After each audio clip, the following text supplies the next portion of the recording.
بہرحال وکیلوں نے ہمیشہ 75 سال میں یہ بات کہی کہ ہم اسی کو چیف جسٹس آف پاکستان مانیں گے جو کہ ویکنسی کے وقت سب سے سینئر موسٹ جج ہوگا، جس طرح یہاں پر جو ہے وہ منصور علی شاہ تھا۔ جب کبھی بھی یہ اصول توڑا گیا اس سے قوم نے بھی اور عدلیہ میں بہت تباہی آئی، چاہے وہ 1954 میں انہوں نے ابو صالح محمد اکرم کو جو اگنور کر کے، جو سینئر موسٹ جج تھا فیڈرل کورٹ کا، اس کو اگنور کر کے اس کے جگہ منیر کو لائے۔ اس کے بعد جو منیر نے اس ملک کے ساتھ اور اس کے آئین کے ساتھ کھلواڑ کیا ہے وہ آپ سب جانتے ہیں۔ اسی طرح 1994 میں دوسری دفعہ توڑا گیا، اس وقت بھی پیپلز پارٹی کی حکومت تھی۔ یہ بہت باتیں کرتا ہے بلاول، لیکن اس کو نہیں پتا کہ بارہا پیپلز پارٹی کے ہاتھوں کیا کچھ ہوا۔ ایک اچھا کام کیا تھا 18ویں ترمیم، یہی میں نے ان کو کہا کہ بھائی کوئی اچھا کام تم نے کیا تو اس کو مینٹین کر لو، اس کو آج کس کے حکم پر سارا تباہ کر رہے ہیں۔ ہمیشہ یہ کہتے تھے کھڑے ہو کے، یوسف رضا گیلانی جو ہے وہ کہتا تھا کہ جی میری پرائم منسٹرشپ میں 18ویں ترمیم آئی اور آئین ریسٹور ہو گیا۔ آج وہ رو رہا ہے، ہمارے سامنے رویا ہے، دیکھیں جی اس 18ویں ترمیم سے مجھے انہوں نے ریموو کر دیا تھا۔ اصل میں یہاں پر رونا یہ ہے، ایک کہتا ہے جو آج چیئرمین سینٹ بنا بیٹھا ہے جو پرائم منسٹر تھا کہ مجھے کیوں نکالا، دوسرا جو پرائم منسٹر تھا اور اس کو انہوں نے سپریم کورٹ نے فارغ کیا، وہ کہتا مجھے کیوں نکالا۔ اس لیے وہ کہتے ہیں ہم اس کے بدلے میں سارے ججز کو نکال دیں گے۔ یہ یوسف رضا گیلانی اور نواز شریف کے نکالے جانے کا بدلہ لیا جا رہا ہے ساری عدلیہ کے ساتھ۔ بھائی جنہوں نے نکالا تھا وہ تو خود جا چکے ہیں، تم ان بیچاروں کے ساتھ بدلہ لے رہے ہو، شرم کا مقام ہے۔ تو لہذا ہم تو اسی کو چیف جسٹس مانیں گے، اور یا آفریدی وہ اچھا جج ہے، اس کو یہ قبول نہیں کرنا۔ آج ہم اپیل کر رہے ہیں اس کے پاس کہ تمہارا ابھی تک اچھا ریکارڈ ہے، تمہیں لوگ اچھا جج سمجھتے ہیں، تم اپنی باری پہ آؤ چیف جسٹس۔ تمہاری باری آئے گی منیب اختر کے بعد، یعنی منصور علی شاہ کے بعد منیب کی باری ہے، منیب کے بعد یحییٰ کی باری ہے۔ تم دو کے سروں سے کود کر نہیں بن سکتے چیف جسٹس، اس سے ساری عدلیہ درم برم ہو جائے گی اور یہ اصول بھی ٹوٹ جائے گا۔ ہم آپ سے پھر کہتے ہیں کہ آپ کے پاس آپشن ہے، اس وقت قبول مت کرو، اپنے وقت پہ قبول کرنا، تمہاری عزت رہ جائے گی قوم۔ آج تم یہ قبول کرو گے، ساری عمر تمہیں یہ قوم ایک یوزر پر سمجھے گی، ارشاد حسن خان سمجھے گی۔ تو اس لیے اپنی عزت بچاؤ، اپنا نام بچاؤ، کوئی فرق نہیں پڑتا، سال کے لیے چیف جسٹس ہے، 3 سال کے لیے ہے۔ یہ ایک صاحب جو ابھی جا رہے ہیں 25 تاریخ کو، 1 سال میں جتنا انہوں نے ڈیمیج کیا ہے آئین کو، عدلیہ کو اور ہر ادارے کو، اتنا تو شاید 10 سال میں کوئی چیف جسٹس نہ کر سکتا ہو۔ لہذا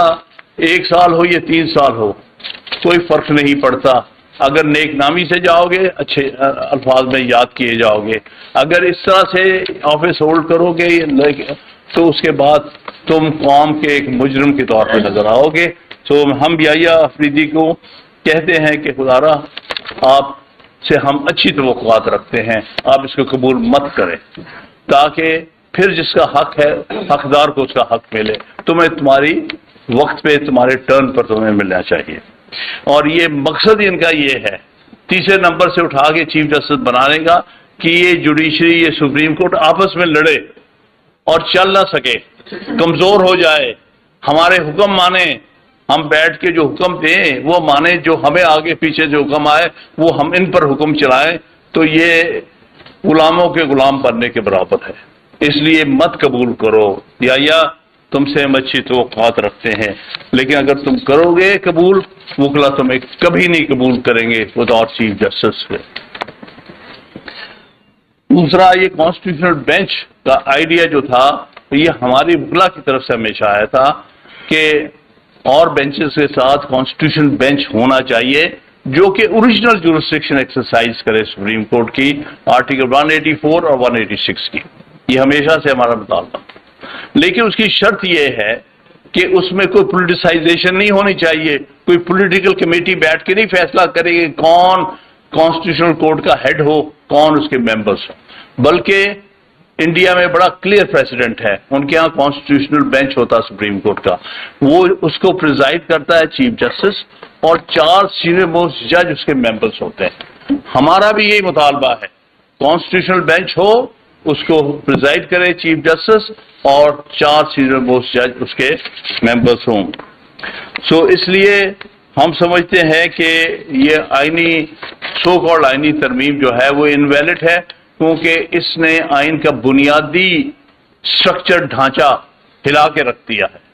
اس نے بنیادی فیچرز کو ختم کر دیا ہے، جن میں 2 بنیادی فیچرز ہیں جو کہ فل کورٹ سپریم کورٹ نے 2015 میں ڈسٹرکٹ بار ایسوسی ایشن راولپنڈی والے کیس میں کہے تھے۔ ان میں سے 2 جو بنیادی فیچرز ہیں، انڈیپینڈنس آف جوڈیشری، اس پر کوئی کمپرومائز نہیں ہو سکتا آئین میکنگ میں، اور دوسرا سیپریشن آف پاورز،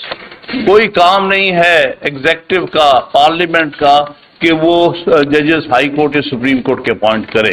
اور کسی ایسی کمیٹی پہ بیٹھی ہو جو یہ فیصلہ کرے کہ سی جے پی کس کو ہونا چاہیے۔ جو باتیں کر رہے ہیں ان کی شکلیں دیکھو، نہ ان کو قانون کا پتہ، نہ آئین کا پتہ، اور نہ ان کو پتہ کہ ہم نے کرنا کیا ہے، ان کو صرف آرڈرز کا پتہ ہے جو پیچھے سے آتے ہیں کہ بھائی اس کو نہیں کرنا، اس کو کر دینا، تاکہ وہ زیادہ آسانی سے ہمارے ہاتھ میں کھیلیں گے، اور یہ کہتے ہیں کہ ہم پارلیمنٹیرین ہیں۔ شرم کا مقام ہے،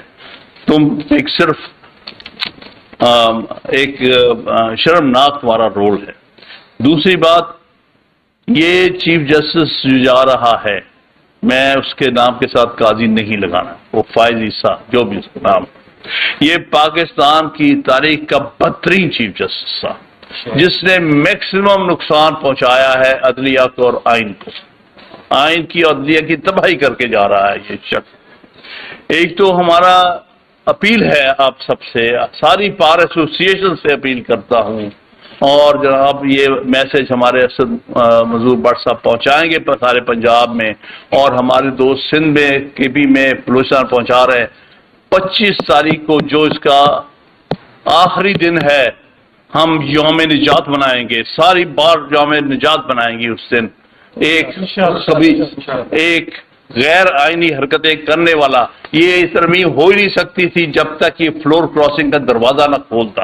اس نے جان بوجھ کے ہارس ٹریڈنگ اور فلور کراسنگ کا دروازہ کھولا، 63A کی انٹرپریٹیشن بدل کے رستہ دیا کہ جاؤ آپ زبردستی اٹھا لو، اب خرید و فروخت کرو، آپ اپنی پارٹی کے خلاف ووٹ حاصل کرو۔ یہ ساری چیز اس نے دیدہ دانستہ طور پر ان قوتوں کے ساتھ مل کر جو اس ملک میں آئین کا جنازہ نکالنا چاہتے ہیں اور عدلیہ کو ختم کرنا چاہتے ہیں، لہذا خواہش تم اتنا نقصان کر کے نہ جاتے، ہمیں اتنا بڑا یوم نجات نہ منانا پڑتا، لیکن یہ قوم کے لیے بہت اہم دن ہے 25 تاریخ، جس دن ایک بہت ہی غلط قسم کا چیف جسٹس ہماری جان چھوڑ رہا ہے، لیکن پیچھے جو لیگیسی چھوڑ کے جا رہا ہے وہ بڑی خوفناک ہے، جس کے لیے ہمیں پتہ نہیں کتنا عرصہ کام کرنا پڑے۔ کسی نے مجھ سے پوچھا تھا کہ آئین پہ آپ کیا کر لیں گے، میں نے کہا یہ جو امینڈمنٹس ہوئی ہیں کبھی رہ نہیں سکتی، اتنی انجسٹ، اتنی غلط، اتنی غیر آئینی ترامیم کبھی رہ نہیں سکتی۔ کوئی قوم جو ہے اگر اس قوم کا کوئی مقصد اور فیوچر ہے تو یہ نہیں ٹھہر سکتی، لیکن مسئلہ یہ ہے کہ آخرکار یہ ختم ہو جائیں گی، چاہے سال لگے، 2 سال لگے، 5 سال لگے، 10 سال لگے، یہ رہ نہیں سکتی۔ لیکن اس کو ختم کرنے میں جو قوم پر ایک کاسٹ قوم پے کرے گی، جس کو ہم کہتے ہیں بہت بڑی قیمت ادا کرے گی، یہ ساری چیز کو درست کرنے میں، درست تو کرنی پڑے گی کیونکہ یہ ورکیبل ہی نہیں ہے۔ بھلا آپ خود سمجھتے ہیں، ہم جو ہمارے وکیل بھائی جانتے ہیں، آرٹیکل 199 کانسٹیٹیوشن جورسڈکشن ہے ہائی کورٹس کی۔ بھائی آپ سارے آرٹیکل 199 کے کیسز کیا ایک بینچ کو دے سکتے ہیں ہائی کورٹس میں؟ کم از کم آدھے سے زیادہ بینچز جو ہیں وہ آرٹیکل 199 کے کیسز سنتے ہیں۔ آپ اس سے پتہ چلتا ہے کتنے یہ جاہل لوگ ہیں جو یہ ترمیم تیار کر رہے ہیں، جن کو یہ احساس نہیں ہے کہ ہائی کورٹس میں کانسٹیٹیوشنل بینچز نہیں بن سکتے۔ سپریم کورٹ میں صرف اس لیے بن سکتا ہے کہ وہ صرف اور صرف کنفائنڈ ہوتا ہے اوریجنل جورسڈکشن پر. سپریم ہائی کورٹ میں تو آدھے سے زیادہ کیسز جو ہیں اوریجنل جورسڈکشن کے ہیں, آئینی جورسڈکشن کے ہیں, تو اس کے لیے آپ کس طرح ایک بینچ سے 2 بینچ سے پہلے ہی گزارا نہیں ہو رہا ہے, آپ کے سارے بینچز بنا دیتے ہیں, پھر نہیں وہ کیسز ڈسپوز آف ہوتے. تو یہ ورچولی ہائی کورٹس کو تباہ کرنا چاہتے ہیں, اور اصل مقصد اس کے پیچھے لوگوں کے بنیادی حقوق سلب کرنا. کیونکہ آرٹیکل 190 کا بیسک مقصد ہی جو ہے وہ عوام کے جو ہمارے سٹیزنز ہیں ان کے بنیادی حقوق کا تحفظ کرنا. یہ ہائی کورٹس کی پرائمری کانسٹیٹیوشنل رسپانسبلٹی ہے, وہ سلب کرنے کے لیے بنایا گیا ہے تاکہ ایک بینچ سے ہینڈل نہ ہو اور لوگ بیچارے اپنے بنیادی آئینی حقوق سے بہرا ہو جائے. تو اس لیے میں اس صورت میں آخری جو بات کہنا چاہتا تھا, جس پر ہم نے چاروں صوبوں میں اور اسلام آباد میں کنسنسس کیا ہے, اسد صاحب جانتے ہیں, ایک ایکشن کمیٹی ہم نے فارم کر لی ہے اس تحریک کو آگے لے جانے کے لیے, جس میں چاروں صوبوں کے اور اسلام آباد کے نمائندگان موجود ہوں گے, اور وہ انشاءاللہ تعالیٰ اس تحریک کو آگے لے کے جائیں گے. اس وقت تک ہم اسٹرگل کریں گے جب تک یہ جو غیر آئینی ترامیم ہیں ان کا خاتمہ نہیں ہو جاتا. ہم ہر طرح کی قربانیاں دیں گے اس ملک کے وکلا, کیونکہ اگر یہ ترامیم قبول ہو جاتی ہیں تو ہمارے کالے کوڈ کا کوئی مقصد نہیں رہ جاتا. پھر یہ عدالتیں جو ہیں یہ غلامی کی عدالتیں بن جائیں گی, یہ آئین کی عدالتیں نہیں رہیں گی. یہ حکم مانا کرے گی جو حکم ان کو رات کے اندھیرے میں, جس طرح پارلیمنٹ کو رات کے اندھیرے میں حکم آتا ہے, تو یہ بھی اسی طرح مانیں گے. یہاں پر پھر سارے انٹیلیجنس ایجنسیز کے لوگ ہر جج کے ساتھ مقرر کیے جائیں گے جو بتا دیں گے کہ یہ پیچھے سے آرڈر آ گیا ہے, آپ نے اس کیس کو اس طرح ڈسپوز آف کرنا. سوال یہ ہے کیا ہم وکلا جو آزاد عدلیہ, آزاد مملکت, آزاد آئین کے